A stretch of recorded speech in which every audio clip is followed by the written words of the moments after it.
बिस्मिल्लाहिर्रहमानिर्रहीम। आज हमारे टॉपिक पीरियोडिक टेबल के अंदर ये चार ब्लॉक है, इस block, D block, P block और ए ब्लॉक के इस तमाम ब्लॉक्स का मतलब क्या है, यानी इस ब्लॉक का मतलब क्या है, डी ब्लॉक का क्या मतलब है, पी ब्लॉक का क्या मतलब है और ए ब्लॉक का क्या मतलब है।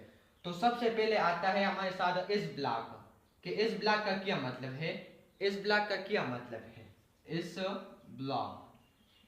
तो इन तमाम ब्लॉक्स की पहचानने से पहले ज़रूरी है कि आप लोगों को इलेक्ट्रॉनिक कॉन्फ़िगरेशन को जानते हैं। इलेक्ट्रॉनिक कॉन्फ़िगरेशन इस पी डी और इफ, इन्हीं तमाम सबशेल इस पी डी एफ, इसको हम सबशेल कहते हैं, सबशेल्स। जब हम इलेक्ट्रॉन को अरेंज करते हैं इन्हीं सबशेल के अंदर जब हम इलेक्ट्रॉन को अरेंज करते हैं तो इस प्रोसेस को कहते हैं इलेक्ट्रॉनिक कॉन्फ़िगरेशन। इलेक्ट्रॉनिक कॉन्फ़िगरेशन जब हम इलेक्ट्रॉन को अरेंज करते हैं इन तमाम सबशेल के अंदर तो इनको हम इलेक्ट्रॉनिक कॉन्फ़िगरेशन कहते हैं। तो इस इलेक्ट्रॉनिक कॉन्फ़िगरेशन यानी इस सबशेल की बिना पर पीरियोडिक टेबल को चार ब्लॉक में तकसीम किया गया है। हमारे साथ चार सबशेल है, इसके अलावा और भी सबशेल है लेकिन मोस्ट कॉमन ये चार सबशेल है, इस subshell, P subshell, D subshell और एफ सबशेल।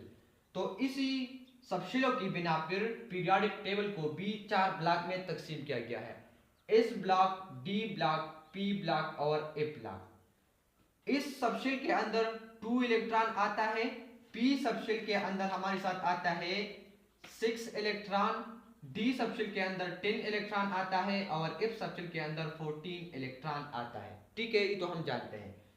इस सबशेल के अंदर हमारे साथ 2 इलेक्ट्रॉन आता है और इस ब्लॉक के अंदर 2 ग्रुप्स मौजूद है। इस ब्लॉक के अंदर हमारे साथ 2 ग्रुप मौजूद है। पी सबशेल के अंदर 6 इलेक्ट्रॉन आता है और पी ब्लॉक के अंदर भी 6 ग्रुप मौजूद है और पी ब्लॉक के अंदर भी 6 ग्रुप मौजूद है, 1 2 3 4 5 और 6। पी सबशेल के अंदर 6 इलेक्ट्रॉन आता है और पी ब्लॉक के अंदर 6 ग्रुप मौजूद है। डी सबशेल के अंदर 10 इलेक्ट्रॉन आता है और डी ब्लॉक के अंदर 10 ग्रुप्स मौजूद है। डी ब्लॉक के अंदर भी 10 ग्रुप्स मौजूद है। ठीक है, इफ सबशेल के अंदर आता है 14 इलेक्ट्रॉन और इफ ब्लॉक के अंदर 14 ग्रुप्स मौजूद है, 14 ग्रुप्स। ठीक है, इस तरह 14 ग्रुप्स मौजूद है। तो पीरियोडिक टेबल को सबशेल की बिना पर डिवाइड किया गया है। इस सबशेल के अंदर 2 इलेक्ट्रॉन आता है और इस ब्लॉक के अंदर 2 ग्रुप्स आता है।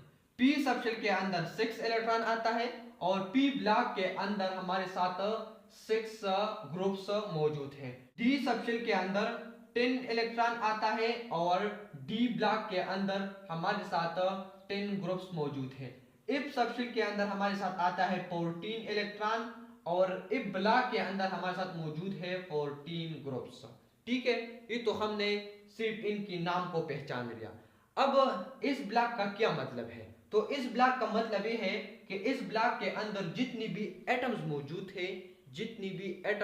है, उन्हीं तमाम एटम की जो आखिरी इलेक्ट्रॉन है वो हमारे साथ आता है इस सबशेल के अंदर। मैं आप लोगों को एग्जांपल देता हूँ, हाइड्रोजन की जो एटॉमिक नंबर है वो है 1। जब हम हाइड्रोजन की इलेक्ट्रॉनिक कॉन्फ़िगरेशन करती है तो 1 is 1। हाइड्रोजन की जो आखिरी इलेक्ट्रॉन है, हाइड्रोजन में तो ऑलरेडी एक इलेक्ट्रॉन मौजूद है, तो हाइड्रोजन की जो इलेक्ट्रॉन है वो हमारे साथ इस सबशेल के अंदर आ गई, इस सबशेल के अंदर। मैं आप लोगों को दूसरा एग्जांपल देता हूं, मैं आप लोगों को सोडियम का एग्जांपल देता हूं। सोडियम की जो एटॉमिक नंबर है वो है 11, तो इस और पी एस, 2 इलेक्ट्रॉन 6 इलेक्ट्रॉन। ठीक है, तो ये हमारे साथ हो गया 11, 1 2 3 और 2। इलेक्ट्रॉनिक कॉन्फ़िगरेशन के ऊपर हमने ऑलरेडी लेंथी वीडियो बनाई है। अगर आप लोग इलेक्ट्रॉनिक कॉन्फ़िगरेशन में इंटरेस्टेड है तो आप लोग इजीली वो वीडियो देख सकता है। उन्हीं वीडियो का लिंक मैंने नीचे डिस्क्रिप्शन में दिया है, आप लोग इजीली वो वीडियो देख सकता है। ठीक है, तो सोडियम की जो इलेक्ट्रॉनिक कॉन्फ़िगरेशन है वो इस तरह है। सोडियम में 11 इलेक्ट्रॉन मौजूद है और सोडियम की जो आखिरी इलेक्ट्रॉन है वो इस सबशेल के अंदर आ गए।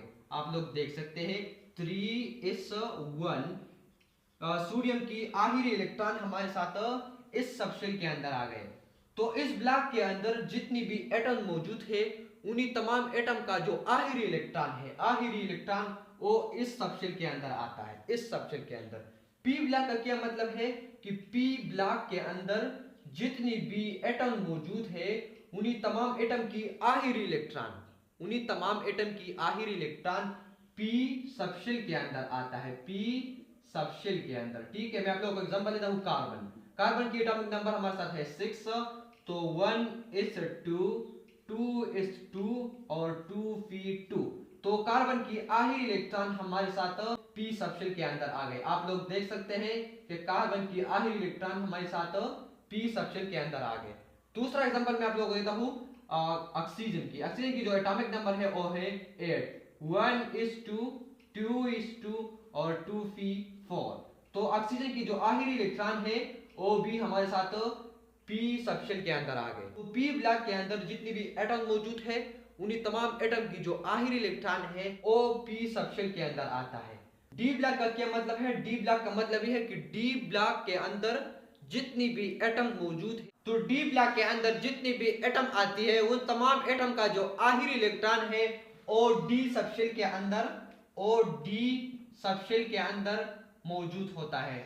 डी सबशेल के अंदर वो हमारे साथ मौजूद होता है, यानी डी ब्लॉक के अंदर जितनी भी एटम आती है उन्हीं तमाम एटम की जो आखिरी इलेक्ट्रॉन है और डी सबशेल के अंदर, डी सबशेल के अंदर मौजूद होता है। ठीक है, इफ ब्लॉक का क्या मतलब है कि इफ ब्लॉक के अंदर जितनी भी एटम्स आती है उन्हीं तमाम एटम का जो आखिरी इलेक्ट्रॉन है वो इफ सबशेल के अंदर, इफ सबशेल के अंदर मौजूद होता है। ठीक है, ओ इफ सबशेल के अंदर मौजूद होता है।